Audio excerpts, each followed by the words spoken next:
અહીં પધારેલા આપણા શિક્ષણ સમિતિના શાસનાધિકારી સાહેબ શ્રી, શિક્ષણ સમિતિના સભ્ય શ્રી, આપણા પૂર્વ શાસનાધિકારી શ્રી મહેતા સાહેબ, આજે નિવૃત્ત થનારા ઇન્દુબેન, એમનો પરિવાર, નગર શિક્ષણ સમિતિના તમામ શાળાના આચાર્યો અને એના પ્રતિનિધિઓ, પૂર્વ શિક્ષકો, અમારા વડીલો, સ્ટાફ અને બાળકો,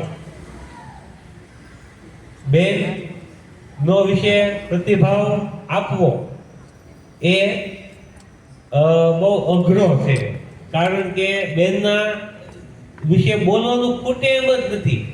ઓલો શ્લોક આપણને યાદ આવી જાય કે અસિત ગિરિસમ શાત કજલમ સિંધુ પાત્રે સુર તોરવર શાખા લેખતી પત્રમ ઉર્વી લિખતી યદિ ગૃહત્રા શાતા સર્વકાલમ તથાપી તવ ગુણાના મૈશ પાર ન યાતી. એટલે કે તમે બેનના જેટલો પ્રતિભાવ, જેટલા વખાણ કરો એટલા ઓછા છે. એક શબ્દમાં ગુજરાતીમાં અલંકારમાં કેવું હોય તો એમ કહી શકાય કે ઇન્દુબેન એટલે ઇન્દુબેન, એની બીજી કોઈ સાથે સરખામણી થઈ શકે નહીં. અત્યાર સુધી હું 2012 થી આ સ્કૂલમાં આવ્યો છું. બેન મારી પહેલાથી અહીંયા છે, પણ અત્યાર સુધીમાં કોઈ દી બેન તરફથી કોઈ પણ પ્રકારનો એ બેનને કોઈ જે પ્રશ્ન થયો હોય કે મને પૂછ્યું કે સાહેબ આ મારો પ્રશ્ન છે તમે સોલ્વ કરી દો, એવું કોઈ દી બન્યું નથી. કોઈ પ્રકારની માંગણી નહીં, માત્ર કામ જ કરવાનું. અને હજી છેલ્લો દિવસ નહીં, આજના દિવસે આજે 31 કે એનો ખરેખર છેલ્લો દિવસ છે, 2017 લાભ નથી લીધો એટલે, તો આજના દિવસે પણ સવારે આવીને સીધી ક્લાસમાં જ ગયા.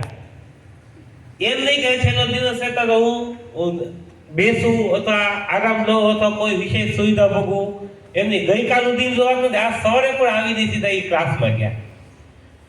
બીજું, અત્યારે જે મોબાઈલનો કે ઓનલાઈન બધી માહિતી નાખવાની વારંવાર આવતી હોય છે, અપર આઈડી કરવાના ને યુડાયસ પ્લસમાં અપડેટ કરવાનું ને, તો બીજી વાર ઘણા શિક્ષકો મને આવી ફરિયાદ કરી જાય એટલે આ નવું અમને હલકો સમજાતું નથી. પણ બેનની એવી કોઈ ફરિયાદ નહીં. બેનના ક્લાસના અપર આઈડી કે યુડાયસ પ્લસના બાળકો એને મોઢે યાદ હોય કે આટલા થઈ ગયેલા છે, આટલામાં આવી ક્વેરી છે, એ સોલ્વ થાય ને આધાર કાર્ડ સુધરશે પછી થઈ શકશે. કદાચ એને કંઈક ઓછું પડે તો ઘરે એમના દીકરીની મદદ લઈ અને રાતના પણ એ કામ કરી અને એનું સ્ટેટસ બધું ક્લિયર રાખે. એટલે કે હું આવું યાદ એટલે કરાવું છું કે માત્ર શૈક્ષણિક બાબત નહીં, શિક્ષણ વિશે તો આ બાળકોના પ્રતિભાવમાં આપણે જોયું, વહીવટી બાબતો, સ્ટાફની સાથે જે એનો સંબંધ છે એ પણ એક માતા જેવો અથવા મોટા બેન જેવો. કોઈ પણ સ્ટાફને કોઈ પણ મુશ્કેલી હોય તો બેન હંમેશા મદદ કરવા તૈયાર રહે. એકવાર મને યાદ આવે છે કે લગભગ 1-1.5 વર્ષ પહેલાની વાત છે, મને જ તે કંઈક પેટમાં ગડબડ હતી એટલે ગેસ ચડ્યો હતો, ઓફિસમાં બેઠો તો પણ ચક્કર આવતા હતા. એટલે કંઈ આમ કોઈ આજુબાજુ બોલે તો એ સમજાતું નહોતું કે શું થાય છે. તો બેન અચાનક ઓફિસમાં આવી ચડ્યા એટલે બેનને ખબર પડી ગઈ કે સાહેબની તબિયત સારી નથી. એટલે બેને બહારથી કોક પાણીથી થમ્સઅપ લાવી એને મોકલાવી, સાહેબને કીધું પી જાય.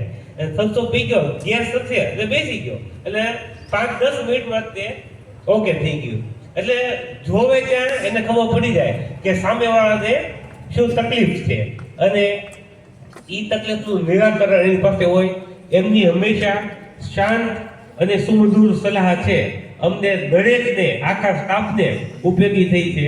અને બેનની ખોટ અમને ખરેખર ખૂબ જ પડશે. હજી ગઈકાલે જ હું બેનના ક્લાસમાં ગયો હતો, બેન ભણાવતા હતા એટલે મેં છોકરાઓ સાથે જનરલી વાત થઈ કે બેનનો છે આવતીકાલે છેલ્લો દિવસ છે, તો છોકરાઓ કહે કે નહીં સાહેબ બેનને તો આપણે રાખવા જ છે, બેનને જવા દેવા નથી. બીજા ધોરણના છોકરાઓ નગરેને શું આટલી બધી કોઈ દુનિયાદારીની ખબર ન હોય પણ છતાં, એટલે બેને એક છોકરાને ખોટે ખોટી કીધું કે ભાઈ આ 3 છોકરાથી વાંચતા શીખી છે ને, બીજા બધાને આવડી ગયું આખા ક્લાસમાંથી, આ 3 છોકરાથી વાંચતા નથી આવ્યું. જો એ વાંચતા શીખી જાય તો હું રહું. તો આખો ક્લાસ ઓલા 3 છોકરાને વાંચતા શીખવાડવા માટે તૈયાર થઈ ગયો. અમે શીખવાડી દઈએ વાંચતા, પણ બેનને રાખો. એટલે આ જે પ્રસંગ છે એ તે બેનની મહત્તા છે એ વ્યક્ત કરે છે. તો આવા ઇન્દુબેન આપણી વચ્ચેથી સત્ર લાભ નથી લીધો, નકર હજી 3 મહિનાનો અમને લાભ મળે. પણ એમના પરિવારમાં પણ એની ઘણી બધી જવાબદારીઓ છે, એના કારણે સત્ર લાભ લઈ શક્યા નથી. તો ઇન્દુબેન આપણી સમિતિ વચ્ચેથી વધાઈ લઈ રહ્યા છે.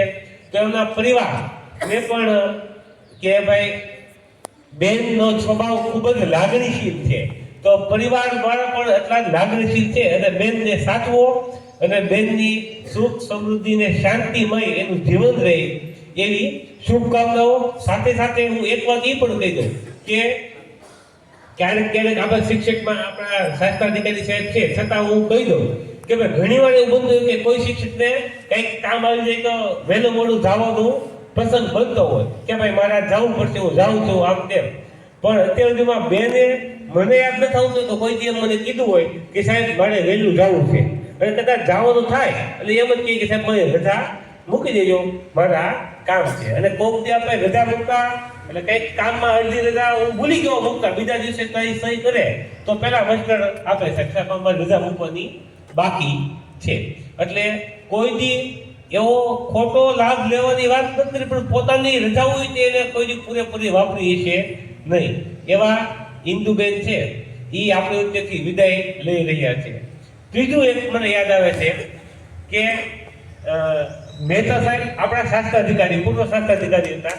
વચ્ચે તે એ ઘણો સમય આપણા વચ્ચે શાસ્ત્રાધિકારી તરીકે કામ કરી ગયા, બરોબર. એમના હસબન્ડ શાસ્ત્રાધિકારી છે, છતાં પણ કોઈ દી એવું મેં બેનના મોઢે નથી સાંભળ્યું એવી કોઈ બાબત કે જે એના સત્તાનો ઉપયોગ કરવા માંગતી હોય. એટલે કે સૌમ્ય અને પોતાનું જે કામ થતું હોય એ પોતાની જે કાયદેસરની રીતે જ કરવાનું, એમાં કોઈ દી કોઈ ખોટી પદ્ધતિનો ઉપયોગ નહીં કરવાનો, કોઈ ખોટું પહેચાનનો ઉપયોગ નહીં કરવાનો, અને પોતાનું કામ છે એ પોતે જ પૂરું કરવાનું. આ બેનનો સૌથી મોટામાં મોટો ગુણ છે, અને એના કારણે જ આ શાળાને છે બેનની ખોટ પડવાની છે. એટલે બેનને વિનંતી કે બેન તમારે ઘરના કામમાં બીજી હશો, પણ જો તમે જ્યારે ફ્રી થાવ ત્યારે સ્કૂલમાં પધારજો. અમારી સ્કૂલના દરવાજા તમારા માટે હરમેશ ખુલ્લા છે. જાતો સમય ન લેતા ફરીવાર ઇન્દુબેન એટલે ઇન્દુબેન, એના વિશે હજુ કંઈ કહી શકાય એમ નથી. આભાર.